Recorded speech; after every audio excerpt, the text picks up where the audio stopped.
যারা রিলেশনের সাথে সম্পৃক্ত আছি, ও বন্ধু আমি তোমাদেরকে পা ধরে বলে যাই, এই যে আসতেছে 14 ফেব্রুয়ারি, আল্লাহ তাআলা বলছে বান্দা রিও বান্দা দুনিয়ায় বিনোদনের জন্য যা আছে, দুনিয়ায় বিনোদনের জন্য যা আছে জান্নাতের চেয়ে ভালো আছে, সুন্দর আছে। বান্দা দুনিয়ারটা নিয়ে পাগল হইও না, দুনিয়ারটা নিয়ে পাগল হইও না। বান্দা দুনিয়ায় তো আমরা আপনি এবং আমি বলতে থাকি, যারা রিলেশনের সাথে সম্পৃক্ত আছি তারা একজন অপরজনকে বলতে থাকি আমরা লাভ ছাড়া ম্যারেজ করব না, কিন্তু এই কথা ভিত্তিহীন কোনো কথার, এই কথার কোনো ভিত্তি নাই। ও বন্ধু দুজন দুজনকে ভালোবাসি, এই জন্য বলি লাভ ছাড়া ম্যারেজ করব না। আর আমার আল্লাহ তাআলা বলেন বান্দা দুনিয়ার ভালোবাসা হচ্ছে এমনই, একজন অপরজনকে ভালোবাসো, অবৈধ ভালোবাসা।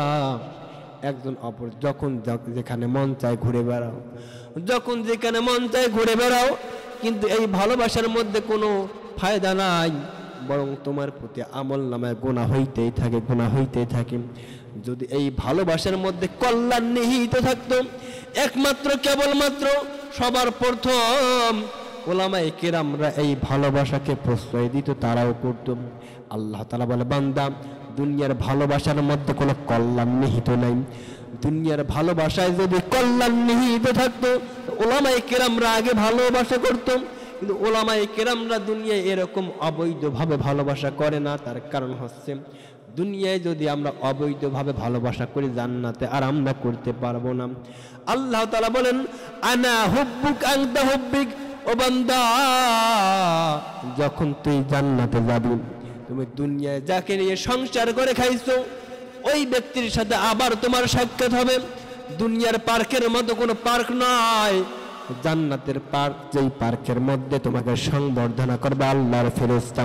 আর তুমি বলতেছো আনা হুব্বুক আনতা হুব্বিক, তুই আমার ভালোবাসা আমি তোমার ভালোবাসা, এই ভালোবাসা পবিত্র ভালোবাসা, যখন যেটা মন চায় করতে পারো, কোনো সমস্যা নাই। তখন জান্নাতে প্রেমিক প্রেমিকাকে বলবে ও প্রেমিকা আমি তো তোমাকে ভালোবাসি, মহব্বত করি, তুমি কেন এত দেরি করে আসলা? তখন প্রেমিকা উত্তর দেয় সুম্মা ইন্না আলাইনা হিসাবাহুম, রবের কাছে আমি হিসাব দিতেছিলাম। তখন প্রেমিক বলে তুমি রবের কাছে কি হিসাব দিলা? তখন প্রেমিকা সুন্দর করে জবাব দেয় এই জীবনে যা আমি আমল করেছি, নেক আমল বদ আমল সব হিসাব দিয়ে আসলাম। এখন কি? তখন প্রেমিকা জবাব দেয় আমি হিসাবে পাশ হয়ে গেছি, এখন আপনার আমার যা মন চায় সব করব। আল্লাহর বান্দা আল্লাহর বান্দা আল্লাহর বান্দি, আল্লাহর বান্দা আল্লাহর বান্দি সুন্দরভাবে তাদের জীবন এভাবে চালাইতে থাকেন। আবার বলে আনা হুব্বুক আনতা হুব্বুক, ও ভালোবাসা হঠাৎ করে তুই কোথায় চলে গেলা? আবার বলে ও ভালোবাসা তুই কোথায় চলে গেলা? লিমা তাআখারতা, ও ভালোবাসা তুই আসবা তো আসবা, তো এত দেরি করো কেন? এত দেরি করো কেন? ও বান্দা তাহলে দেখো দুনিয়ার ভালোবাসার জান্নাতের ভালোবাসা এতটুকু পার্থক্য। দুনিয়ার ভালোবাসার মধ্যে কোনো কল্যাণ নিহিত নাই, আখিরাতের ভালোবাসা তথা জান্নাতের ভালোবাসার মধ্যে কল্যাণ নিহিত। যেখানে আল্লাহ তাআলাই বলছে আনা হুব্বুক আনতা হুব্বুক, বান্দা এখন বলতে থাক তুই তোর ভালোবাসাকে ডাক দিয়ে নে। লিমা তাআখারতা, তুই তোর ভালোবাসাকে বল এত দেরি করলা কেন? তোমার ভালোবাসা সুন্দর করে জবাব দেয়, তোমার ভালোবাসা সুন্দর করে জবাব দেয় সুম্মা ইন্না আলাইনা হিসাবাহুম, রবের কাছে হিসাব দিতেছিলাম। বন্ধুগণ তখন রবের কাছে হিসাব দিবে, রবের কাছে হিসাব দিবে, রবের কাছে হিসাব দিয়ে বান্দিটা পাশ করে ফেলবে। তখন দুজন দুজনকে সুন্দরভাবে মজায় মজায় দিন কাটাতে থাকবে। আল্লাহর বান্দা যুবক তখন বলবে ও ভালোবাসা তুই তো দুনিয়ায় এরকম ছিলি, এখন জান্নাতে এসে তোমার চেহারা কেন জানি এমনিতেই এমনি শুধু নূর চমকাচ্ছে। তো কেউ হয়তো জিজ্ঞেস করে পাশ থেকে তোমার প্রেমিকাকে কেমন লাগে? অনেক সুন্দর লাগে, দুনিয়ায় তো চুল ছিল অনেক ছোট ছোট, কিন্তু জান্নাতে এসে দেখতে পাইতেছি তার চুলে হয়েছে 120 ফিট লম্বা। বলেন সুবহানাল্লাহ।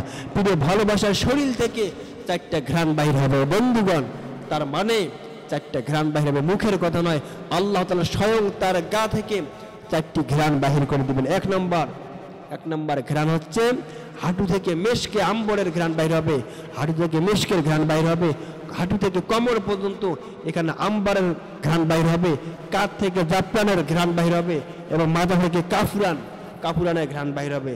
আর এই সম্পূর্ণ চেহারার মধ্যে একটার পর একটা নূর চমকাতে থাকবে, কাছের চেয়ে স্বচ্ছ হবে। বন্ধুগণ, এই কারণেই তো ওলামায়ে কেরাম দুনিয়ার ভালোবাসা দুনিয়ায় করে না, তার কারণ দুনিয়ার ভালোবাসা হচ্ছে অবৈধ ভালোবাসা, আর আমরা চাই জান্নাতের ভালোবাসা জান্নাতে করার জন্য। ঠিক না ঠিক? আমি যুবকদের পায়ে হাত রেখে বলতে চাই, এই 14 ফেব্রুয়ারি অপসংস্কৃতিকে কখনো মাথায় নিও না, মাথায় নিয়ে নিজের জীবনকে ধ্বংস করো না। বন্ধু, আসুন আমরা সকলে জান্নাতের ভালোবাসাকে সুন্দরভাবে উপভোগ করি।